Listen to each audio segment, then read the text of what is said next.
menilai segala sesuatu itu dengan cermat, ya. Khususnya yang terkait dengan adat istiadat dan kebiasaan. Jadi Islam mengajarkan kita, bapak-bapak dan saudara-saudara, ya, bahwa adat kebiasaan, ya, yang namanya adat itu kan apa yang kita lakukan dan bagaimana kita melakukan, itu namanya adat, ya. Budaya, sesuatu yang dilakukan dengan cara tertentu berulang-ulang, itu budaya dalam makna yang luas. Pandangan Islam terhadap budaya itu adat kebiasaan yang tumbuh berkembang di tengah masyarakat, itu dibagi menjadi 3 oleh ulama. Pertama, adat dan budaya yang memang nyata-nyata bertentangan dengan nilai-nilai agama, prinsip-prinsip syariat.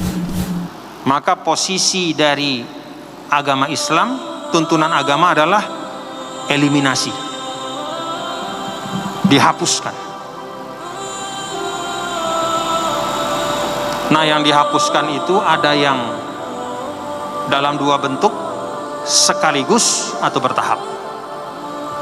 Contoh, kebiasaan orang Arab untuk wa'dul banat, menanam anak perempuan hidup-hidup. Itu kebiasaan lama, berlaku ratusan tahun. Karena dianggap anak perempuan itu tidak ada harganya. Dari mana manusia dihargai pada masa jahiliyah? Dari kemampuannya berperang. Karena perempuan itu tidak bisa naik kuda, main pedang, menombak musuh, maka dianggap tidak ada harganya. Karena itu dalam Al-Quran kan begitu, ya. Idza busyira ahaduhum bil unsa zalla wajhuhu muswadda wa huwa kazim. Kalau diberitahu, Pak, udah lahir anaknya, laki perempuan, oh langsung iswadda, mukanya langsung jadi hitam, katanya Al-Quran. Mukanya jadi menghitam, artinya mukanya itu kecewa berat. Yatawara minal qaumi min su'i ma busyira bih. Sembunyi, malu dia dilihat oleh orang. Maka banyak yang kemudian akhirnya dikubur hidup-hidup perempuan. Ini adat budaya, jelas bertentangan dengan ajaran agama, maka dihapuskan. Dan dihapuskannya pun seketika, tidak pakai proses lama-lama. Karena ini menyangkut nyawa. Kalau pelan-pelan dihapus, nanti lebih banyak lagi korban, gitu kira-kira. Ada juga yang bertentangan tapi dihapusnya pelan-pelan. Seperti apa? Minum minuman keras. Dulu pada masa jahiliyah itu, ya, bahkan pada masa awal Islam, ya, pada masa awal Islam sudah datang Islam nih. Sebelum diharamkannya minuman keras, itu yang namanya minuman keras, tidak ada rumah di Mekah kecuali di dalamnya ada minuman keras. Tidak ada tempat tidur kecuali di kolongnya itu ada minuman keras. Dan bahkan itu bertahan sampai ke Madinah juga begitu, ya. Sehingga ketika turun suratul Maidah itu, fajtanibuh, maka jauhilah. Lalu kemudian semua memecahkan minuman keras tuh, kata para sahabat, sampai minuman keras itu menyentuh mata kaki kami, saking banyaknya. Jadi di jalan itu, apa bahasa kita tuh, belabur sama arak, sampai mata kaki banjir. Bukan air hujan, tapi minuman keras. Nah, karena adat ini sudah sangat lama dan sudah merasuk ke dalam seluruh aspek kehidupan, maka dihapuskannya itu perlahan, bertahap oleh Allah. Kan itu ada dalam Al-Quran, ya. Mulai dari tahapan pertama adalah apa? Fihima ismun wa manafi'u linnas wa ismuhuma akbaru. Nah, mereka bertanya tentang berjudi dan minuman keras. Wahai Muhammad, katakanlah, di dalam 2 perbuatan itu ada dosa, ada kejahatan, dan memang ada juga beberapa manfaatnya. Tapi kemudaratan dan kejahatannya itu lebih besar. Nah, mulai diajak berpikir, apa kebaikannya minuman keras dan judi itu? Ya, minuman keras itu kebaikannya artinya bisa jadi bisnis, ada untungnya kalau diperjualbelikan. Tapi ismuhuma akbaru, nah, dosanya lebih besar. Maka mulai orang berpikir. Tahap kedua, la taqrabus sholata wa antum sukara. Jangan kamu mendekati sholat kalau lagi mabuk. Maka terpaksa 5 kali sehari orang-orang yang mabuk itu kalau sudah dekat waktu sholat dia buang, ya, jangan sampai dia teler pas lagi sholat itu. Kita bayangkan coba. Jadi dia buang, katakanlah setengah jam sebelum sholat. Artinya apa? 5 kali sehari mereka itu akhirnya terkondisikan menjauhi minuman keras cara Islam. Lalu kemudian barulah fajtanibu, diminta untuk menjauhi sama sekali. Akhirnya barulah kemudian itu proses.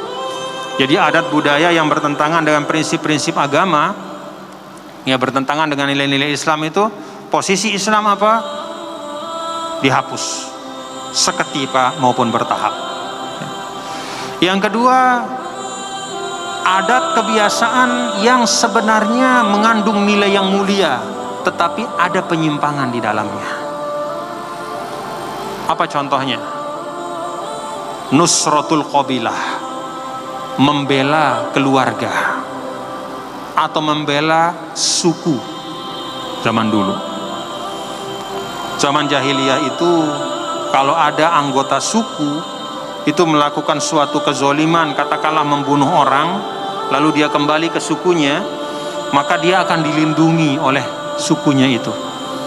Sehingga kalau keluarga dari yang dibunuh itu datang, dia akan berhadapan bukan kepada satu orang, kepada semua. Akhirnya bisa perang suku. Istilahnya, pokoknya ini keluarga, mau jahat, mau bunuh orang, mau apa, kita akan bela sampai tetes darah terakhir. Nah, ini diluruskan oleh Islam.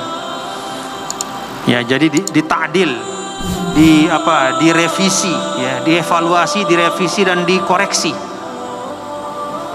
Maka Islam mengajarkan boleh dan bagus kalau kita menolong saudara, ya. Tetapi harus dengan cara yang baik. Kalau saudara kita itu memang benar-benar dizolimi, maka boleh kita bela dengan nyawa. Kalau dia dizolimi, dengan kehormatan kita jaga, kita bela. Tapi kalau saudara kita itu menzolimi, maka bukan begitu caranya membela. Caranya membela adalah kalau dia belum berbuat zolim, cegah dia, jangan dibiarkan. Kalau dia sudah kedung berbuat zolim, maka tegakkan hukum dengan keadilan. Nah, jadi budaya yang berkembang di tengah masyarakat, ya, terkait dengan membela teman, membela suku, itu dimodifikasi oleh Islam, diluruskan, tidak dihapus, dikoreksi. Ada juga, yang ketiga, budaya yang mengandung nilai yang baik dan juga caranya itu tidak bertentangan dengan tuntunan agama. Maka terhadap budaya yang seperti ini, Islam mengakuinya dan bahkan memperkuat maknanya. Diperkuat oleh Islam. Kalau zaman dulu orang Arab terkenal dengan karom, kemurahan hati. Orang Arab itu zaman dulu rumahnya tidak terkunci, istilahnya. Siapapun orang yang mau masuk untuk mengambil air minum, mengambil makanan, dipersilahkan. Kalau musim haji, orang-orang kaya Arab itu memotong ontanya, sapinya, kambingnya, dan dihidangkan kepada siapapun, kenal tidak kenal, dikasih makan. Di depan rumahnya itu ditaruh bong. ceret air untuk orang minum, siapapun. Memuliakan tamu. Ketika Islam datang, adat dan budaya ini diakui oleh Islam, bahkan ditambah kemuliaannya. Kalau pada masa jahiliyah memuliakan tamu itu adalah adat yang biasa, maka ketika Islam datang, memuliakan tamu itu menjadi salah satu tanda iman dalam hati kita. Man kana yu'minu billah wal yaumil akhir falyukrim dhaifahu. Siapa yang beriman kepada Allah dan hari akhir, maka dia hendaklah memuliakan tamu. Nah, ini prinsip tuntunan Islam. Karena itu bapak-bapak dan saudara, kalau melihat adat dan budaya kita tinggal ukur saja. Jangan terpaku pada namanya. Karena nama itu bisa beda-beda antara satu tempat dengan tempat yang lain. Tapi kalau esensinya adalah sesuatu yang baik, maka tidak masalah. Silahkan ditradisikan. Di Indonesia ada kata gotong royong. Apa itu gotong royong? Kan tidak ada zaman Nabi kata gotong royong. Iya, kata gotong royong tidak ada. Tapi apa isi gotong royong itu? Bekerja bersama dalam kebaikan. Oh, berarti bagus. Itu Islami. Gotong royong itu Islami. Begebung misalnya ya, di Sasak ini kan ada begebung namanya. Apa itu begebung? Oh, begebung itu adalah makan bersama-sama berjamaah. Oh, itu Islami. Karena memang seperti itulah di dalam Islam juga diajarkan ya. Al-barakatu fil jamaah. Bukan hanya pada kewajiban-kewajiban ritual ibadah kita berjamaah seperti sholat, bahkan pada hal-hal yang sifatnya kebiasaan ya. Kalau kita berjamaah melakukannya, di situ ada berkahnya.